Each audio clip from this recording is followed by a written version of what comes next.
Хүний нэр төрд халдаж хэрэг хийгээгүй байхад нь хэрэг хийсэн болгож олон нийтийн мэдээлэл хэрэгслэр цацдаг. Манай эхнэр дээр хийсэн жишээг би та нарт бас хэлж өгье гэж бодож. Шудраг улсын хонгол номны 219 дугаар хуудсанд байгаа юм. Энэ юу болсон гэхээр манай эхнэрийг хагалсан өдөр Германдуныг эмчилгээнд явах гээд байж хат нь авилгалтад тэмцэхийн нэг бууны нохоо Золжоргол гэдэг нөхөр очиж саатуулсан байдаг. Тэгээд үнэхээр гэмт хэрэг хийсэн бол хүнийг саатуулж болно л да. Манай эхнэрийн хэрэгт ямар ч холбогдолгүй гэдгийг цогтоодсон сүлд нь намайг л дарамтлахын тулд энэ алтай ямар нэгэн нэр дэвшин ерөнхийлөгч нэр дэвшин гэж хэлэх гэж байгаа. Тэгээд өмнө нь эхнэрийн дарамтлал гэж ингэж хийсэн баг.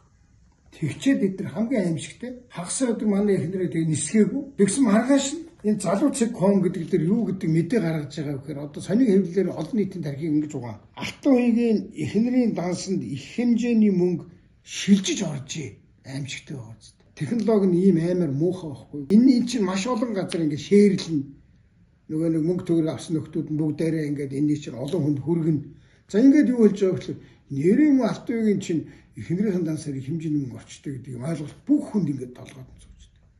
За тэгээд энэний чинь ингээд заргалтнаа тийм биш юм чинь үлээс шүүхэд өгөөд явсаар байтал 2-3 сарын дараа шүүхийн шийдвэр гарч байгаа.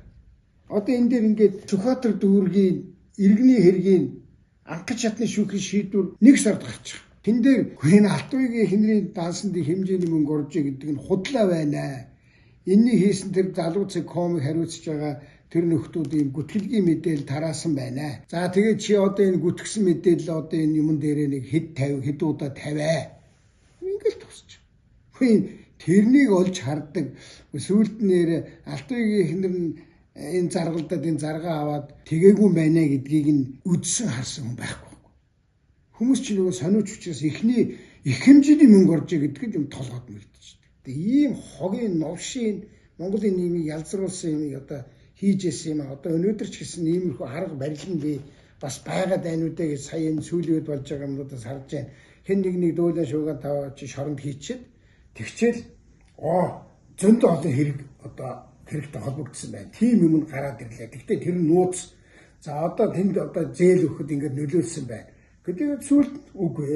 Шүүхээр орохгүй тэр хүмүүсийн хэрэг нь мөрдөх шатан дээр эсвэл прокурорын шатан дээр ингээд хүчингү болгочихж байгаа. Тийм учраас үүнээс хойш түүнээс цааш монголчууд минь бидний хогийн нийгэмд амьдрмааргүй. Бидний хүүхдүүдийн бохир заваа ялзарсан нийгэмд амьдрмааргүй байгаа. Тэгэхээр ийм юм дахиж битэд давтагдаасаа гэдэг үндсэн дээр би дандаа энэ шудраг улсын хонгол гэдэг ном дотор орсон баримтаас жишээтэйг нь би хэлж байгаамаа. Үүлийнхний нэр барьсан хогийн хулгайч нөхцөлд их байгаа гэж хэлье.